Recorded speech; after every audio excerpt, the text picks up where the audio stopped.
Several years ago, after a 20-year rest period, I took up backpacking. I'd done it when I was young, took a long break, wanted to save up my energy, and after 20 years, a friend invited me to go backpacking. This was in the northeast corner of Oregon, where Idaho and Oregon come together, and it's where the Snake River runs, in a place called Hell's Canyon, which is deeper than the Grand Canyon. It is a rough terrain.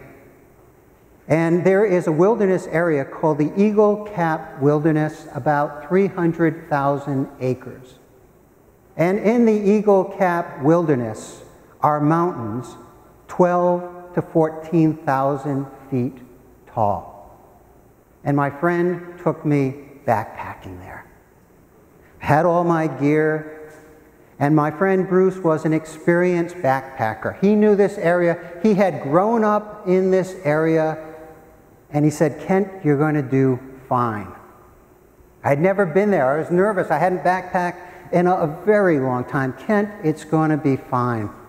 And after the first day, I felt confident, because Bruce was an accomplished woodsman. And it had been a long time since I had been in Boy Scouts, and Bruce knew what he was doing. And so we were up on a ridge, and we looked down a mile or so, and we saw a camp with a river. And he said, "We're going to walk along that ridge line. We're going to drop down a trail that you can't see, but there's a trail there, and we're going to end up in that meadow that you can see way in the distance." It was about 1 o'clock, about 95 degrees, and he said, "We'll be there in about an hour, and the water will taste so good." So we were walking along, and there were a couple of opportunities where we had an opportunity to water up, which is you find a creek, and you put it in your water bottles, and then you have water for until the next stop. But we knew that we were only an hour away, and we had about this much water each in our water bottles. We knew the way, and we didn't water up. And then we took the wrong turn. But we didn't know we had taken the wrong turn until we had been walking for about an hour and a half. And we found ourselves on a different ridge, looking at the same meadow that we were to get to, but now we had no more water. And we hadn't had water for about a half an hour, and it was in the high 90s.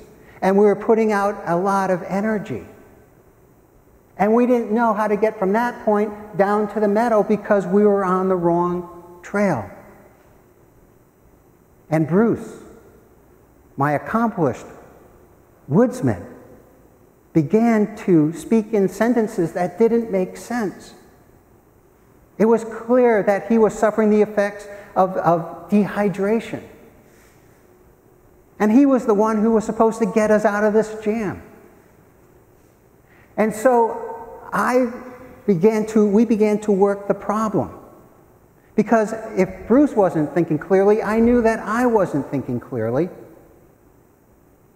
And so in this location where we didn't know where we were, we started to work the problem. The first thought that I had was, as Terry said, this is embarrassing. This is an embarrassing way to die. I mean, I've only been on the trail for a day, and I'm going to die here of being dehydrated. I'm going to die of thirst. And then we began to work the problem. We figured out, we kind of double-checked and triple-checked with each other because we weren't thinking clearly. We found our way back to the trail where we had made the wrong turn, and then we took very good care of ourselves and of each other until we finally got down to that beautiful green meadow with crystal clear, cool water. Sometimes we get lost, and the price we pay for getting lost can be very, very great. And sometimes getting lost is more of a nuisance. We're going to Boston and we end up going towards New Hampshire. but sometimes the price we pay is big. Barbara Brown Taylor, in her wonderful book, An Altar in the World, says this: "In my life, I have lost my way more times than I care to count.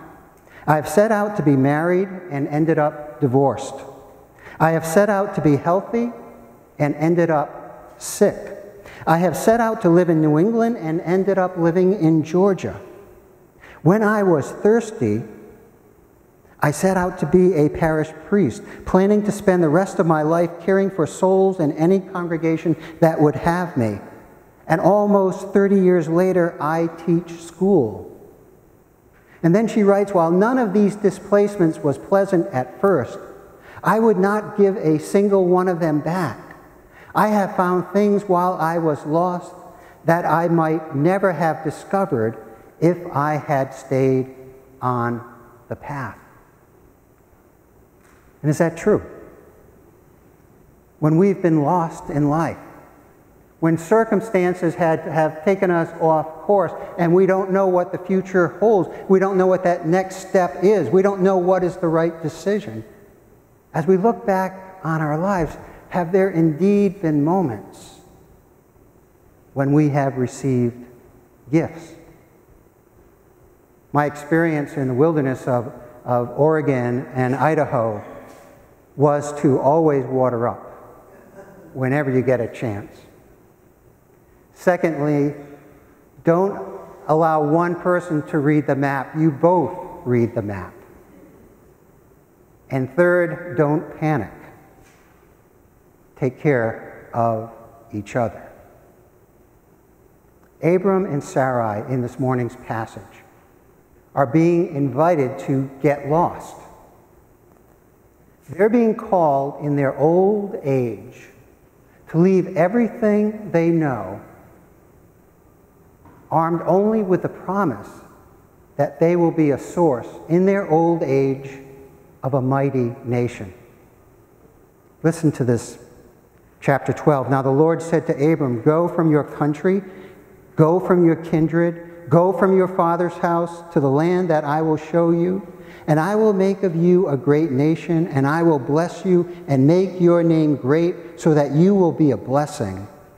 I will bless those who bless you, and him who curses you I will curse, and you shall be for all the families of the earth. You shall be a blessing.'" And then we're told that Abram and Sarai said yes.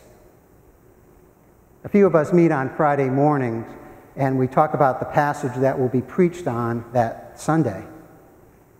And one of the group said, "How can that be? How could they just leave everything that they know, leave their retirement community, leave their IRAs, leave their friends and their family? How could they leave it all with the most unlikely of promises of from them as a barren couple will be the source of a mighty nation? How can you leave what is? How could they say yes?" And one response was, the Bible is like the minutes of a committee meeting. We'll say, person A made a motion, the second person seconded the motion, then there was discussion, then the vote was taken. There was a discussion going on between Sarah and between Abram, a discussion as to whether to leave. So we don't have the intrigue and the back and forth between this married couple in their older years.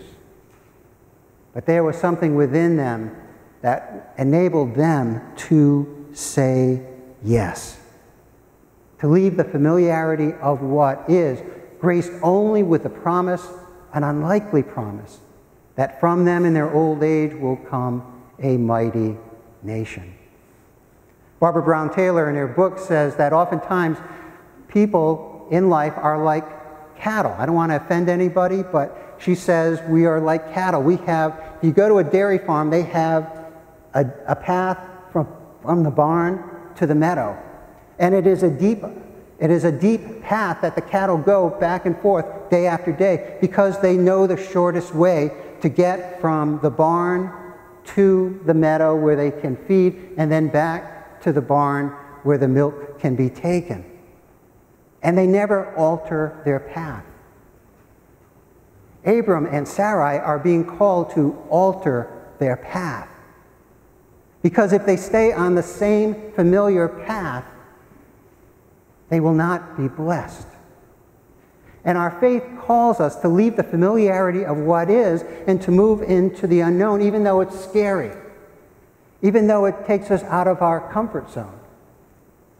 And one thing we've been talking about this past year as a church is what does it look for us to leave the comfort and the familiarity of what is to reach out to the majority culture that is without a church home? How do we reach out to those spiritual seekers who are longing and are seeking spiritually? How do we retool ourselves to speak in a way that people can hear? How do we share our values in a way that is meaningful to those who are not yet here? How do we live out our faith?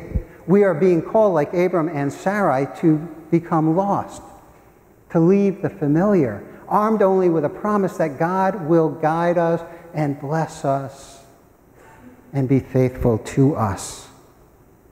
Do we believe that to be true? Sometimes we get lost, and it doesn't seem like such a big deal. We're heading for Danvers, and we find ourselves in Newburyport, which happened to me when I first moved here. It happens. You get lost, right? No big deal. You lose a half an hour or so. But sometimes circumstances happen in our lives, and we become profoundly disoriented. I got a call from my physician 8 years ago. I'd had a biopsy.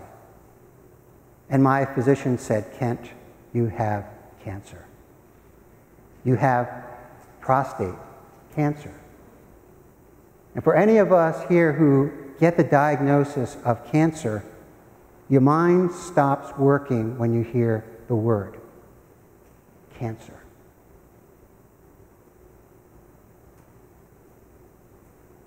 So that began a journey for Tricia and for me and for our daughters, living into what it meant to have cancer. You think your life is going down one path. And with one word, you're suddenly disoriented. You are thrown off course. And you have a whole new language to learn. All this medical jargon, all these alternative therapies and treatments. And you have to make a decision. And you don't want to make a decision because what if it's the wrong decision? And you feel scared and you feel overwhelmed and you don't know what to do. And so Tricia and I went through that journey. We went through that discernment process and we made a decision on a particular form of treatment.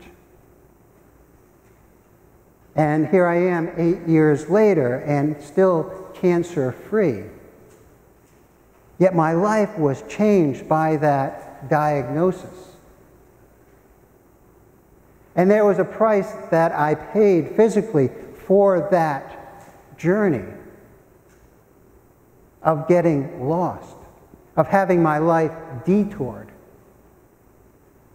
But as Barbara Brown Taylor says in her book, there were some gifts, some lessons that I otherwise would not have received unless I had become disoriented.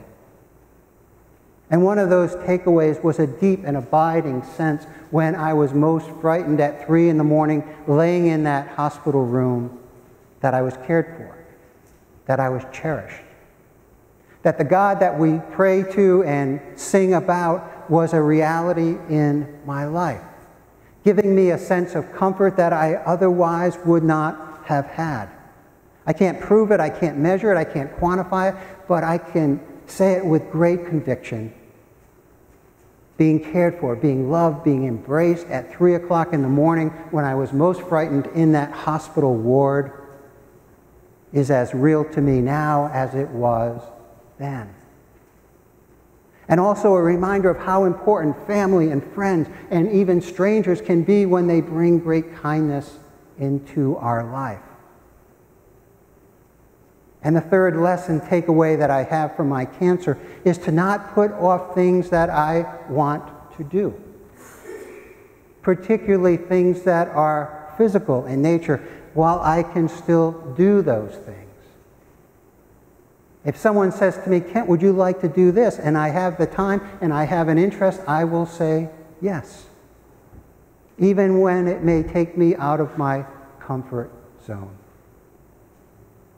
I don't think I would have learned those 3 lessons unless I was first disoriented, feeling lost. Sometimes, Barbara Brown Taylor says, we have to be lost. Sometimes allowing ourselves to be lost, to move into new territory, take a new path. Or sometimes it's realizing that when circumstances take us off course, that God is still with us. In time, Abram and Sarai would be graced with a new name, Abraham and Sarah. And in time, the promise, the unlikely promise, would be realized, and Abraham and Sarah would have a child named Isaac. And from Isaac would come a people. And we are here 3,000 or so years later because Abram and Sarai said yes and began a journey of faith which we continue each in our own way to this very day. Sometimes when we feel most lost, it's then that we become most blessed. It's a great mystery. Thanks be to God. And may God's people say, amen.